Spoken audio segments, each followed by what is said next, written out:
Trump को सीधे तौर पे फायदा देने के लिए ऐसा बिल लेके आ रहे हैं।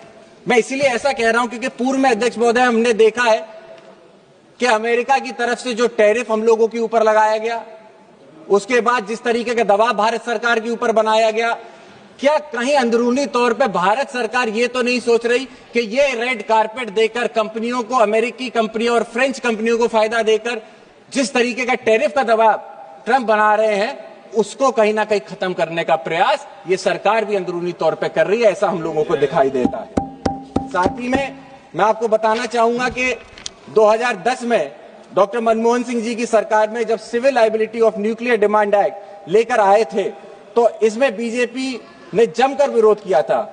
स्वर्गीय अरुण जेटली जी, जो उस समय में राज्यसभा के ऑपोजिशन के लीडर थे, उन्होंने 30 अगस्त 2010 में पार्लियामेंट में यह कहा था कि ऑपरेटर का राइट ऑफ रिसोर्स किसी रिटन एग्रीमेंट पर डिपेंड नहीं हो सकता है।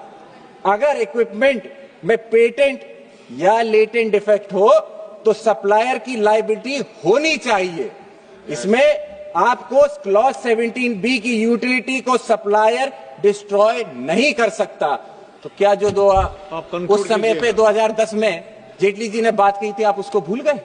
अध्यक्ष महोदय, मैं जल्दी खत्म करना चाहता हूं। बहुत सारे विषय हैं। मैंने आपको कहा कि हम लोग बहुत कम विषय पे चर्चा कर रहे हैं। मेरे साथ कई सारे मेरे सांसद हैं जो इस मुद्दे के ऊपर विस्तृत चर्चा करना चाहते हैं। कई सारे पॉइंट्स हैं जिनको हम लोग नहीं छू पा रहे हैं। पब्लिक सेफ्टी की बात है, फॉरेन कंपनीज के इंटरेस्ट की बात है। वहीं पे आप देखा, जब मैंने आपको बताया कि किस तरीके की हिपोक्रेसी हो रही है कि आज जहां पे महोदय इस बिल की एटॉमिक एनर्जी एक्ट 1962 की civil liability for nuclear damage act 2010 दोनों को अपोज करता है, वहीं पे 63 ईयर्स बाद, 63 साल बाद पुराना कानून जिसमें पब्लिक इंटरेस्ट को सबसे ऊपर रखा गया था, आज उसको खत्म क्यों किया जा रहा है? अध्यक्ष महोदय, मेरा आपसे अनुरोध होगा कि इसमें पूरे तरीके से प्राइवेट सेक्टर को ही लेकर आने का प्रयास कर रही है। आज सरकार की स्थिति अध्यक्ष महोदय ये है, पूरे तौर पे अपने लब्बो-लुबाब इस बिल को लाने का सरकार का ये है कि जिस फाइनेंशियल